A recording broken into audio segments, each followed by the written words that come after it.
Welcome to icon news. నేను మీ పవన్ కృష్ణమూర్తి. ఆంధ్రప్రదేశ్ ప్రభుత్వానికి వచ్చినటువంటి ఒక చిక్కు గురించి కాస్త డీటెయిల్డ్‌గానే మనం మాట్లాడుకోవాలి. అంటే నాకు తెలిసి భారతదేశంలో ఏ రాష్ట్రంలో కూడా ఇప్పటి వరకు ఏ ప్రభుత్వానికి ఇటువంటి పరిస్థితి ఎదురయ్యింది లేదు అని విశ్లేషకుల అభిప్రాయం. అలాగే సీనియర్ ఐఏఎస్ వర్గాల్లో కూడా రిటైర్ అయినటువంటి వాళ్ళు కూడా మాట్లాడుతున్నటువంటి అంశం. ఏ ఏ శాఖలో ఏ ఏ అధికారుల్ని నియమించాలి? అంటే ప్రభుత్వం ఏర్పాటు చేసిన తర్వాత పాలనాధిపతులుగా ఉంటారు వీళ్ళు. మనం ఎన్నుకున్నది కేవలం పాలకులని మాత్రమే. వాళ్ళు కేవలం 5 ఏళ్ళు మాత్రమే ఉంటారు. కానీ ఐఏఎస్, ఐపీఎస్, ఐఆర్ఎస్, ఐఎఫ్ఎస్ ఇలాంటి సర్వీసెస్‌కి సంబంధించినటువంటి వాళ్ళు వీళ్ళందరూ కూడా పాలనాధిపతులు. తత్సంబంధిత శాఖకి సంబంధించి హెడ్ వాళ్ళే ఉంటారు. సో, ఇప్పుడు ఏమైపోయింది పరిస్థితి అంటే చంద్రబాబు నాయుడు గారికి ఎవరిని నమ్మాలి అనేది కూడా తెలియట్లేదు. అంటే ఒక రకంగా చెప్పాలి అంటే, బాబు పాలనలో జగన్ ముద్ర. చెప్పాల్సింది ఇదే. బాబు పాలనలో జగన్ ముద్ర. ఇప్పుడు అదే ఉంది. ఏ అధికారిని తీసుకున్నా, ఏ నేమ్ తీసుకున్నా మీరు చెప్పండి. ఈ పేరు ఫలానా అని చెప్పండి. ఖచ్చితంగా ఆ ప్రభుత్వంలో ఏదో ఒక దాంట్లో ఇరుక్కునే ఉంటారు. ఏదో ఒక వివాదాస్పద నిర్ణయం గాని, దాన్ని అమలు చేయడం గాని ఇవన్నీ జరిగే ఉంటాయి. లేదు తప్పుడు ఆరోపణలు చేయడం, తప్పుడు సాక్ష్యాలు ఇవ్వడం చేసే ఉంటారు. అందరూ ఇలాగే ఉన్నారు. ప్రతి ఒక్కళ్ళు కూడా. ఎవరిని శంకించకూడదు, ఎవరికి ఒక బురద జల్లకూడదు వాళ్ళ మీద, లేదు వీళ్ళ మీద ఆరోపణలు లేవు అన్నటువంటి వాళ్ళు లేరు.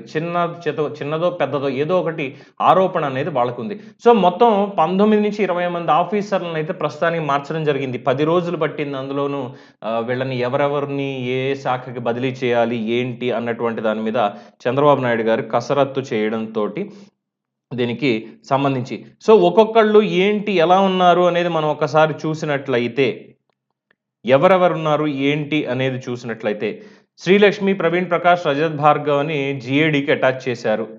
సాయి ప్రసాద్‌ని జలవనరుల శాఖ కార్యదర్శిగా, శశిభూషణ్ కుమార్‌ని పంచాయతీరాజ్ గ్రామీణ అభివృద్ధి శాఖ కార్యకర్తగా. అంటే ఈళ్ళు మొత్తం వీళ్ళందరి పేర్లు గూడా జెప్పి ఒక్కొక్కళ్ళ గురించి ఏంటి అనేది మనం ఇక్కడ స్పెసిఫిక్‌గా మెన్షన్ చేయాలి. మొట్టమొదటి పేరు GO number RT number 1084 dated 19/6/2024. Transfer and postings of certain IAS officers orders issued general administration department. మొదటి పేరు Y. Srilakshmi IAS 1988 batch. Chief secretary to government transfer to directed report to general administration department. Posting ఇవ్వలేదు. Posting ఇవ్వకుండా జనరల్ అడ్మినిస్ట్రేషన్‌లో report చేయమని చెప్పారు. ఈవిడ గురించి నేను గొప్పగా చెప్పాలా? అంటే ఒకప్పుడు నిజంగానే గొప్పగా చెప్పుకోవాలి. చాలా యంగ్ ఆఫీసర్ కింద, స్టేట్‌లో టాపర్ కింద నిలిచినటువంటి శ్రీలక్ష్మి గారు చాలా మందికి ఇన్‌స్పిరేషన్. రాజశేఖర్ రెడ్డి ప్రభుత్వం వచ్చిన తర్వాత, అక్కడి నుంచి మళ్ళీ తర్వాత జగన్మోహన్ రెడ్డి ప్రభుత్వం వచ్చిన తర్వాత, మధ్యలో 2014, 19 ఏమైపోయింది అని అడగొచ్చు. తెలంగాణ క్యాడర్ కింద వెళ్ళిపోయారు. ఏపీలో పనిచేయల. తెలంగాణలో ఉండి అక్కడే చేసుకున్నారు మొత్తానికి. అయిన తర్వాత ఎప్పుడైతే జగన్మోహన్ రెడ్డి వచ్చాడో, నేను ఆంధ్ర క్యాడర్ సంబంధించినటువంటి ఐఏఎస్ ఆఫీసర్‌ని నన్ను ఆంధ్రాకి బదిలీ చేయండి అని చెప్పి పెట్టుకొని గవర్నమెంట్ తెలంగాణ నుంచి ఆంధ్రప్రదేశ్‌కి అర్జీ పంపిస్తే అప్రూవ్ చేసి వెంటనే జగన్మోహన్ రెడ్డి గారు తీసుకొచ్చి 2 సార్లు పదవులనేవి ఇచ్చారు. ప్రమోషన్స్ ఇచ్చేశారు. సబ్జెక్టు ఆవిడ మీద ఆల్రెడీ కోర్టు కేసులు నడుస్తున్నాయి. జగన్మోహన్ రెడ్డి అక్రమాస్తుల కేసుకి సంబంధించి క్విడ్ ప్రో కోలో భాగంగా అప్పట్లో చాలా ఒప్పందాల మీద ఈవిడ ముద్ర కూడా ఉంది. ఈవిడ అవినీతికి పాల్పడలేదు కానీ ఈవిడ మరిది గారి పేరు మీద అవినీతి అంతా జరిగింది ఈవిడ పక్షాన అన్న ఆరోపణలు ఇవన్నీ చాలా గట్టిగా ఉన్నాయి. సో, ఆవిడని ఇప్పుడు తీసుకెళ్ళి ఇందులో పడేశారు. అండ్ రిట్ ఆఫ్ మాండమస్ తీర్పు చదువుతూ గౌరవ హైకోర్టు వారు అందులో స్పెసిఫిక్‌గా మెన్షన్ చేసినటువంటి పేరు మొట్టమొదటి పేజీలో ఈవిడ పేరే మెన్షన్ చేశారు. అంత గౌరవం ఉంది ఈవిడకి. ఏం చెప్పాలింకా? సో, ఆవిడని జీఏడీ. ఐఏఎస్ రజత్ భార్గవ. ఈయనకి నాకు అవినాభావ సంబంధం ఉంది. నిజమండి. వేరే వాళ్ళు ఏం మాట్లాడినా ఈయన గురించి నాకైతే తెలీదు గానీ, చాలామంది మరిచిపోయినటువంటి పేర్లు కొన్నున్నాయి. సంఘటనలు కొన్నున్నాయి. అవి నేను ఇప్పుడు ఎక్స్‌ప్లెయిన్ చేస్తా. ఈయన special chief secretary to government revenue excise department transfer to director reported general administration department for further పోస్టింగ్‌కి. సో, రజత్ భార్గవ్ గారు ఈయనే ఒక ప్రెస్ మీట్ పెట్టి నా మీద, నా స్నేహితుడు చైతన్య మీద, అప్పటి ఎంపీ ప్రస్తుత ఉండి ఎమ్మెల్యే రఘురామకృష్ణరాజు గారి మీద క్రిమినల్ డెఫమేషన్ కేసు వేస్తాము. We are sending some teams to find them and will put them behind bars అని చెప్పి స్టేట్మెంట్ ఇచ్చినటువంటి 1990కి చెందిన ఐఏఎస్ ఆఫీసర్. ఎందుకు అంటారా? ఆంధ్రప్రదేశ్లో లిక్కర్ టెస్టులు చేయించాం, గుర్తుందా? అందులో హానికారక కెమికల్స్ ఉన్నాయి అన్న ట్రేసెస్ బయటకు వచ్చాయి. అలాగే ఒక దాంట్లో డ్రగ్ కూడా బయటపడింది అన్నటువంటి ట్రేసెస్ బయటకు వచ్చాయి.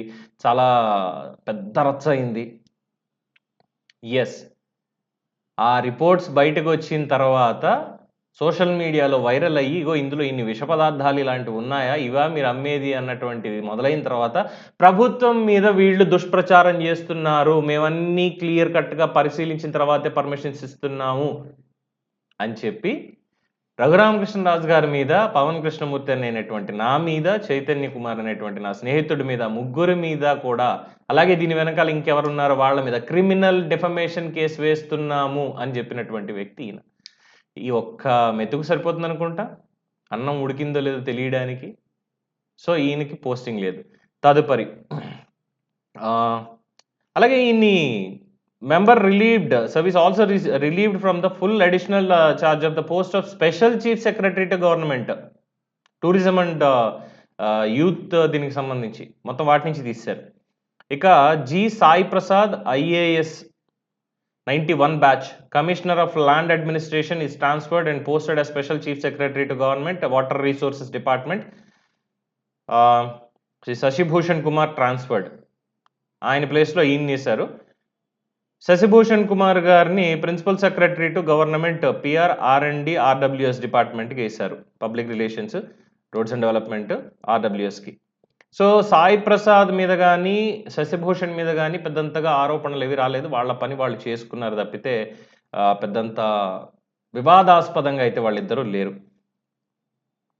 1992 ఐఏఎస్ బ్యాచ్కి సంబంధించినటువంటి Budithi Rajasekhar special chief secretary to government agriculture, sericulture cooperation and marketing, agriculture cooperation.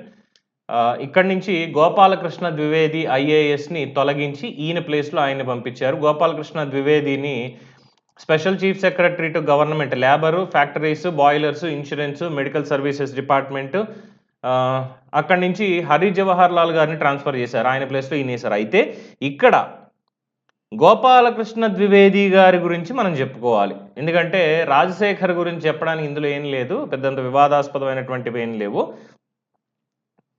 ఇక్కడ గోపాలకృష్ణ ద్వివేది గారికి సంబంధించినటువంటి వివరాలు వీటికి సంబంధించి 2019 ఎన్నికలు అందరికీ తెలిసినటువంటి విషయమే. 2019 ఎన్నికల్లో ఏం జరిగింది, అప్పుడు ఎలక్షన్ కమిషనర్గా ఉన్నటువంటి వ్యక్తి ప్రతిపక్షాలను కూడా మాట్లాడనివ్వకుండా చేశారు. ఇప్పుడు ఆనాడు ఉన్నటువంటి తెలుగుదేశం పార్టీ వాళ్ళకి కాకుండా ప్రతిపక్ష నేతల కంటే జగన్మోహన్ రెడ్డి వాళ్ళకి గంటల తరబడి అపాయింట్మెంట్లు ఇవ్వడం, తెలుగుదేశం పార్టీ తరఫున చంద్రబాబు నాయుడు గారు కానీ మిగతా వాళ్ళని అడిగితే అపాయింట్మెంట్ ఇవ్వకపోవడం చేసినటువంటి వ్యక్తి. తరువాత ఇంకొక పని ఏంటంటే, పంచాయతీరాజ్లో ఉన్నప్పుడు వైసీపీ పంచాయతీ భవనాలకి కానీ మిగతా వాటికి కానీ రంగులు వేయడము మరియు తీయడము, ఈ సదరు కార్యక్రమాలన్నీ కూడా చేశారు. ఎన్ని వేల కోట్లు? 4,000 కోట్లు ఖర్చు అయింది. అది ఆరోపణ అనుకోండి, లెక్కలైతే బయటికి రావాలి. మరి సదరు గోపాలకృష్ణ ద్వివేది గారి గురించి ఇంకొన్ని వివరాలు చెప్పాలా? గౌరవ హైకోర్టు వారి తీర్పులు చదివితే తెలుస్తుంది. అధికారంలోకి జగన్మోహన్ రెడ్డి వచ్చి కూర్చున్న దగ్గర నుంచి దిగిపోయే ముందు వరకు కూడా ఎన్నిసార్లు సదరు గోపాలకృష్ణ ద్వివేదిని కోర్టుకు పిలిపించి మొట్టికాయలు వేశారు ఏంటి అనేది తెలిసిందే. మరి ఇప్పుడు ఈయన్ని తీసుకెళ్ళి labour, special chief secretary to labour, factories ఇతరత్రా ఉన్నటువంటి వాటికి ఈయన్ని ఇచ్చారు. అంటే మరి రెడ్ బుక్లో ఈయన పేరేమీ లేదా తెలుసుకోవాలి. తర్వాత ఇక ప్రవీణ్ ప్రకాష్ ఐఏఎస్, బాబోయ్ ఈయన గురించి చెప్పడానికి మాటలు సరిపోవు. Chief minister office, CM, CMO, ఈ ఓ అన్నటువంటిది ఒక్కటి పక్కన పెట్టేస్తే ముఖ్యమంత్రి ఎవరు అన్నదానికి సమాధానం అంటే మనం చాలాసార్లు చెప్పుకుంటాం. సజ్జల రామకృష్ణారెడ్డి డిఫాక్టో చీఫ్ మినిస్టర్గా పనిచేశాడు, హోమ్ మినిస్టర్గా పనిచేశాడు, మొత్తం ఆయన చూసుకున్నాడు అంటాను చూసారా? కాదు, కానే కాదు. ప్రవీణ్ ప్రకాష్ ఐఏఎస్ అనబడేటువంటి ఈయన 1994 ఐఏఎస్ బ్యాచ్ అధికారి, secretary, principal secretary to the government, అలాగే స్కూల్ ఎడ్యుకేషన్ డిపార్ట్మెంట్. ఈయన్ని జిఏడిలో రిపోర్ట్ చేయమన్నారు ఎటువంటి పోస్టింగ్ ఇవ్వకుండా. ఎందుకు? ఈయన మీద అనేక ఆరోపణలు. స్కూల్ ఎడ్యుకేషన్ డిపార్ట్మెంట్కి సంబంధించి ఈయన మాట్లాడితే స్కూళ్ళకి వెళ్ళడం, అక్కడ ఇష్టం వచ్చినట్టు మాట్లాడడం, అధికారులను తొలగించడం, ఉపాధ్యాయులను బెదిరించడం చేసినటువంటి దాఖలాలు అనేక ఉన్నాయి. తర్వాత 2014 నుంచి 19 వరకు ఢిల్లీలో ఏపీ భవన్లో ఈయన పనిచేశాడు. సో అక్కడ ఆయనకి తగ్గట్టుగా డెప్యుటేషన్. ఎప్పుడైతే జగన్మోహన్ రెడ్డి వచ్చాడో, వచ్చిన వెంటనే ఆయన క్యాబినెట్లోకి వచ్చేసి, ఆయన మినిస్టర్ దాంట్లోకి వచ్చేసి మొత్తం చక్రం తిప్పింది ఆయనే. ఎల్వి సుబ్రహ్మణ్యం గారి సంగతి మీకు తెలిసిందే. చీఫ్ సెక్రటరీగా ఉంటే, చీఫ్ సెక్రటరీకి అసలు సీనియారిటీ కూడా సరిపోనటువంటి ప్రవీణ్ ప్రకాష్ నోటీస్ ఎలా ఇస్తాడు? నోటీస్ ఇచ్చి మీరు జిఏడిలో రిపోర్ట్ చేయండి అని ఎలా చెప్తాడు అసలు?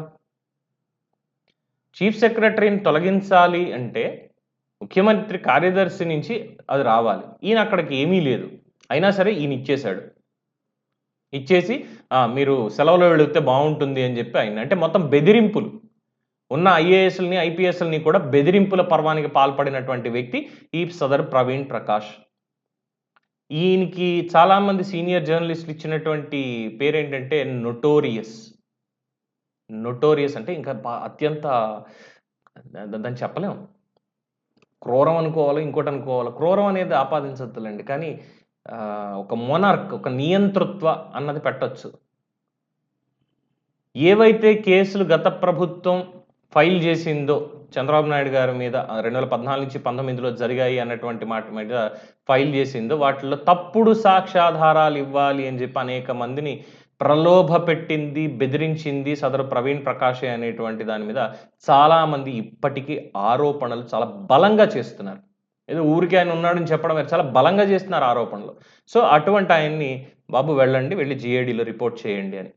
పైగా వీళ్ళెవరు డెప్యుటేషన్ మీద మళ్ళీ ఇంకో చోటకి వెళ్ళడానికి వీలు లేకుండా చాలా సమాధానాలు చెప్పాలి, చెప్పిన తర్వాత మీరు వెళ్ళొచ్చు అని చెప్పడం అనేది కొసమెరుపు. తదుపరి సిద్ధార్థ్ జైన్ ఐఏఎస్ 2001 అధికారి, commissioner survey settlement land records, అక్కడి నుంచి ట్రాన్స్ఫర్ చేసి సివిల్ సప్లైస్కి వేశారు. అక్కడి నుంచి అరుణ్ కుమార్ ఐఏఎస్ని ట్రాన్స్ఫర్ చేశారు వేరే దానికి సంబంధించి. అలా ఆయన రిటైర్మెంట్ అనేది ఉంది కాబట్టి ఆ వేకెన్సీ ఇది చూసుకొని ఆయన వేశారు. సో సిద్ధార్థ్ జైన్ మీద కూడా పెద్దంతగా ఏమీ ఇది రాలేదు. Saurabh Gaur intermediate education commissioner, transfer to secretary to government higher education department. Pola Bhaskar full additional charge. Member service also placed in full additional charge, post principal secretary of the government skills development department. Suresh Kumar గారు అక్కడ నుంచి relieving అవుతున్నారు, additional charge నుంచి relieve అవుతున్నారు కాబట్టి ఈయన్ని ఆయన వేశారు. సో సౌరభ్ గౌర్ పేరు కూడా ఎక్కడ నాకైతే వినిపించలేదు. తర్వాత Shri Kona Sasidhar IAS 2003 IAS batch అధికారి, government ITE and C department, transferred posted as secretary to the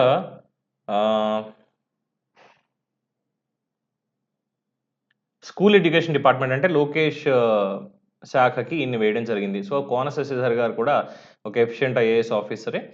so ఆయన మీద కూడా ఎటువంటి ఆరోపణలు పెద్దంతగా రాలేదు.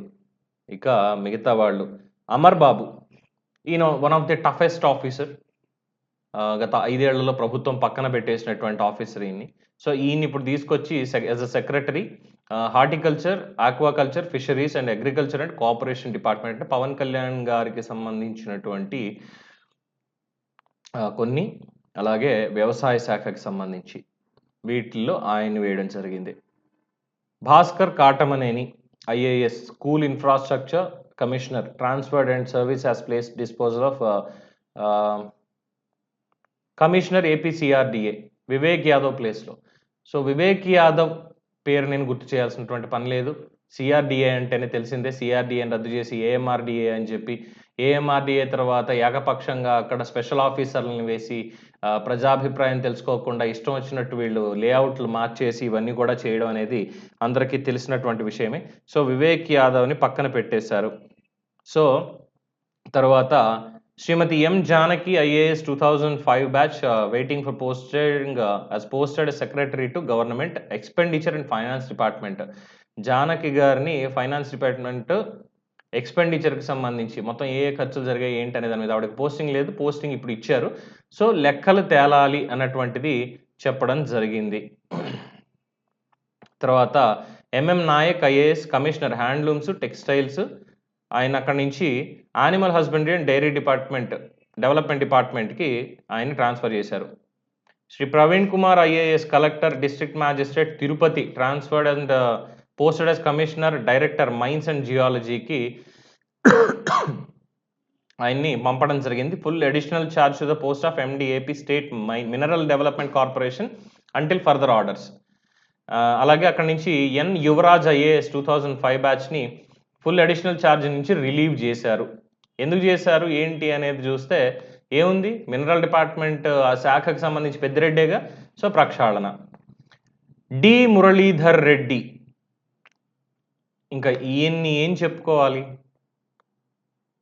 Medical service and infrastructure development, అలాగే సెర్ప్ సిఇఓ. మెడికల్కి సంబంధించి 17 మెడికల్ కాలేజీల అబద్ధ ప్రచారం ఇవన్నీ పక్కన పెట్టేస్తే, సెర్ప్ అంటే ఈ పెన్షన్లు ఇవన్నీ ఇచ్చేటువంటి కార్యక్రమం ఈయన ద్వారానే జరుగుతుంది. సో ఈ రెడ్డి గారు ఏం చేశారంటే మన ఏప్రిల్ 1వ తేదీ నుంచి రావాల్సింది, మార్చ్ ఏప్రిల్ వీటికి సంబంధించి 1వ తారీఖే పెన్షన్లు పంపిణీ చేయాలి అంటే ఉద్దేశపూర్వకంగా గత ప్రభుత్వానికి అనుకూలంగా జగన్మోహన్ రెడ్డికి అనుకూలంగా చేయకుండా చేశారు. దీనికి పైన ఈయన బాస్ ఇంకొకడు ఉన్నాడు, తెలిసిందే కదా, కేఎస్ జవహర్ రెడ్డి మాజీ చీఫ్ సెక్రటరీ, తెలిసిందే కదా. సో ఈయన ఇంకొక కీలకమైనటువంటి అధికారి, ఈయన తీసుకెళ్ళి జిఏడిలో రిపోర్ట్ చేయండి, మీరు అక్కడ రిపోర్ట్ చేయండి అంటే ఏ పదవి ఇవ్వలేదు, ఏ పోస్టింగ్ కూడా ఇవ్వలేదు. ఇక తర్వాత ఆఖరి అధికారి Shri Vadarevu Vinay Chand IAS 2008 batch, posted as secretary to the government finance department. Saurabh గౌర్ని రిలీవ్ చేశారు కాబట్టి ఆయన ప్లేస్లో ఈయన్ని వేశారు. సో ఇప్పుడు ఫైనాన్స్ డిపార్ట్మెంట్ని కూడా పూర్తి స్థాయిలో ప్రక్షాళన చేయాలి కాబట్టి. ఇక ఆఖరిది రాష్ట్ర డీజీపీగా నియమించినటువంటి ద్వారకా తిరుమలరావు. ఎందుకు లాస్ట్లో ఈ మాట ఇంత బలంగా చెప్పాల్సి వస్తుంది ఏంటంటే, అలాగే మన ఇంకొక అధికారి కూడా ఉన్నారు అనిల్ కుమార్ సింఘాల్, మేబీ ఇందులో రాలేదు. అనిల్ కుమార్ సింఘాల్కి సంబంధించి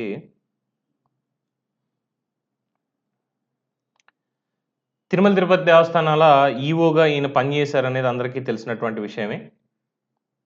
పనిచేసినప్పుడు కాస్త ఎఫిషియెంట్గా పనిచేయలేదు అంటే వాళ్ళ మీద క్రిమినల్ డెఫమేషన్స్ వేయడాలు కానీ ఇలాంటివి చేయలేదు. విజయసాయి రెడ్డి మీద కావచ్చు, లేదంటే మిగతా వాళ్ళ మీద కావచ్చు, కాస్త అంత ఎఫిషియెంట్గా లేరు అన్న దాంతో గత ప్రభుత్వం ఆయన ఏదో మొత్తానికి అప్రాధాన్యంగా ఏదో నడిపించింది, అది వేరే విషయం. సో ఆయన ఇప్పుడు పురపాలక శాఖ బాధ్యతలు ఆయనకు అప్పగించారు. సరే, ఒక ఎఫిషియెంట్ అధికారి కింద ఆయనకి పేరు ఉంది, బట్ ఆ ఒక్క నిర్లక్ష్యం మాత్రమే ఆయనకి మైనస్ అవుతోంది. And after that Dwaraka Tirumala Rao గురించి చెప్పుకోవాల్సినటువంటి విషయాలు అంటే, ఇక్కడ ఏబి వెంకటేశ్వరరావు గారి పేరు ఎందుకు తీసుకురావాల్సి వస్తోంది అంటే, ఆయనకి 5 ఏళ్ల పాటు పోస్టింగ్ ఇవ్వకుండా ఆయన మీద సస్పెన్షన్ వేటు వేసి 2 సార్లు కూడా చట్టవిరుద్ధంగా న్యాయ విరుద్ధంగా వ్యవహరించినటువంటి దాంట్లో ఆయనకి వ్యతిరేకంగా ప్రస్తుత ఆర్టీసీ ఎండీగా ఇప్పుడు డీజీపీగా బాధ్యతలు చేపట్టినటువంటి ద్వారకా తిరుమలరావు గారి పేరు ప్రధానంగా వినిపిస్తుంది. ఆయన ఏబి వెంకటేశ్వరరావు గారికి కూడా వ్యతిరేకంగా సాక్ష్యాధారాలు చెప్పారు. అక్కడ ఎటువంటి తప్పు లేకపోయినా మరి ఆయన్ని ఇందులో సెలెక్ట్ చేసుకోవడంలో ఆంతర్యం ఏంటి అనే దాని మీద చాలామంది పెదవి విరుస్తున్నారు. మరి దానికి సంబంధించినటువంటి వివరాలు పూర్తి స్థాయిలో బయటికి రావాలి.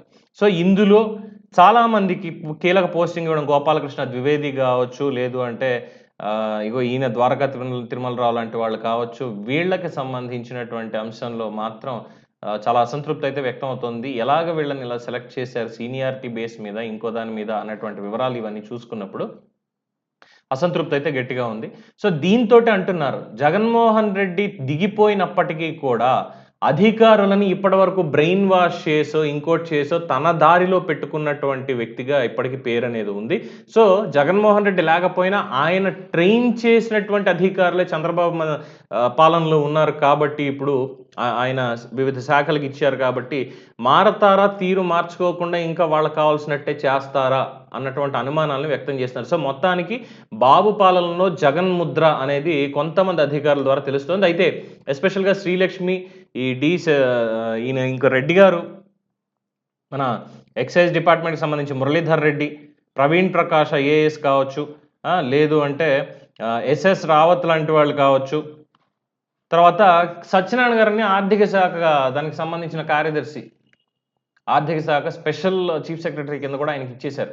ఈ కార్పొరేషన్ల నుంచి లోన్లు తీసుకురావడాలు ఇలాంటివన్నీ. అంటే బేసిక్‌గా రైల్వే డిపార్ట్మెంట్‌లో అకౌంట్స్‌లో పనిచేసేవాడు.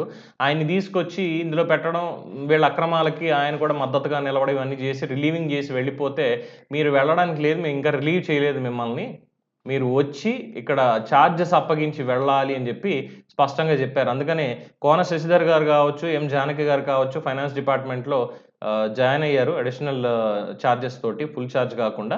సో మొత్తం లెక్కలన్నీ కూడా వీళ్ళిప్పుడు తీసేటువంటి ప్రయత్నంలో ఉన్నారు. దానికి సమాధానాలు చెప్పాల్సింది కె సత్యనారాయణ అనేటువంటి ఐఏఎస్ ఆఫీసర్. సో ఈ విధంగా ఉంది. డీజీపీ కావచ్చు, అలాగే మిగతా వాళ్ళు కావచ్చు. ఎందుకు ఇంకా చంద్రబాబు నాయుడు గారు ప్రాపర్‌గా దీని మీద దృష్టి పెట్టలేదు? ఎందుకంటే ఆయన మీద చాలా ఒత్తిడి అనేది 100% ఉంది. ఎందుకంటే రాష్ట్రం ఇప్పుడు ఉన్నటువంటి పరిస్థితి నుంచి ముందుకు తీసుకెళ్ళాలి కాబట్టి. సో మరి ఈ నేపథ్యంలో మరి ఈ ఐఏఎస్ ఆఫీసర్లు వీళ్ళందరూ ఏ విధంగా ప్రజల్ని ప్రజల మన్నన పొందుతారు? ప్రజల నమ్మకాన్ని మళ్ళీ పొందగలుగుతారు? లేదు ప్రభుత్వం నమ్మకం ఎలాగ వాళ్ళు నిలబెట్టుకుంటారు? ఇది పెద్ద ప్రశ్న. ఎందుకంటే మొదట చెప్పినట్టుగా మంచి ఐఏఎస్ ఆఫీసర్‌ని వెతుక్కోవాల్సినటువంటి పరిస్థితి ఉంది. ఎందుకంటే మొట్టికాయలు సిరీస్ చేశాను నేను అనేక ఛానెల్‌లో పనిచేస్తూ, ఎక్కడికి వెళ్ళినా సరే నాకు వచ్చినటువంటి ఫస్ట్ న్యూస్ ఏంటంటే మొట్టికాయల గురించే. దాదాపు 300 మొట్టికాయలు కోర్టుల నుంచి పడ్డాయి. ఇక ఎన్నికలకి 6 నెలల ముందు నుంచి చూస్తుంటే చంద్రబాబు నాయుడు గారి అరెస్ట్ దగ్గర నుంచి చూస్తే ఇంకెన్ని పడ్డాయో వాటిని అంత ప్రాధాన్యత ఇచ్చినటువంటి న్యూస్‌గా కూడా ఎవరు చెప్పలేకపోయాం. ఎందుకంటే ఇవి బాగా పెద్దవైపోయాయి కాబట్టి. సో వీళ్ళు చేసినటువంటి అక్రమాలు, అన్యాయాలు ఇవన్నీ కూడా అంటే తీసుకున్నటువంటి పాలనాధిపతులుగా, పాలనాపరంగా తీసుకున్నటువంటి నిర్ణయాల్లో ఎవరి పాత్రలున్నాయి, వీళ్ళు ఎవరికి తలొగ్గి ఇవన్నీ చేశారంటే వై నాట్? డెఫినిట్‌గా జగన్మోహన్ రెడ్డి పేరే చెప్పాలి. తర్వాత సజ్జల, మొత్తం వాళ్ళందరి పేర్లు చెప్పాలి. ఖచ్చితంగా. ఇక ప్రవీణ్ ప్రకాష్ లాంటి వాళ్ళనైతే అసలు ఐఏఎస్ అనే దానికి కళంకం అని చెప్పొచ్చు వాళ్ళని. నేను నిజంగా ఈ మాట అనడానికి నేను భయపడటం లేదు. ఎందుకంటే 2,00,000 మంది ప్రతి సంవత్సరం కూడా సివిల్స్ ఎగ్జామ్‌కి అపియర్ అయితే, ఇంటర్వ్యూల దాకా తీసుకెళ్ళి కేవలం సంవత్సరానికి 2 అంటే 200 మందిని మాత్రమే, 200 మంది మాత్రమే, అంటే 2,00,000 మంది రాస్తారు. 2,00,000 మంది కూడా తెలివైనటువంటి వాళ్ళే. సివిల్స్‌కి ప్రిపేర్ అవుతున్నారు అంటేనే కాస్త కూస్త మంచి తెలివితేటలు ఉన్నటువంటి వాళ్ళే ఉంటారు. అందులో 200 మంది అంటే ఇంకా ఎక్స్‌ట్రార్డినరీ బ్రెయిన్స్. అలాంటి వాళ్ళని తీసుకెళ్ళి ట్రైనింగ్ ఇచ్చి చేస్తే, ఇగో మరి ఇలా మిగులుతున్నారు. అంటే ఏమవుతుందనుకోవాలి? లోపభూయిష్టంగా ఉందనుకోవాలా? సో, మొత్తానికి ఇది పరిస్థితి. చూద్దాం ముందు ముందు ఇంకా ఏమైనా మార్పులు, చేర్పులు ఉంటాయా? మరి వీళ్ళకి సంబంధించినటువంటి అనేక వివరాలు ఇంకా బయటికి రావాల్సినవి ఉన్నాయి. ఒక్కొక్కళ్ళ మీద ఒక్కొక్క స్టోరీ, వాళ్ళు చేసినటువంటి అక్రమాలేంటి, వాళ్ళు తీసుకున్న నిర్ణయాలేంటి అనే దాని మీద త్వరలోనే అప్డేట్ అనేది నేను ఇవ్వబోతున్నాను. చూస్తూనే ఉండండి ఐకాన్ న్యూస్. మీ అభిప్రాయాన్ని కామెంట్స్ రూపంలో తెలియజేయండి. నేను మీ పవన్ కృష్ణమూర్తి.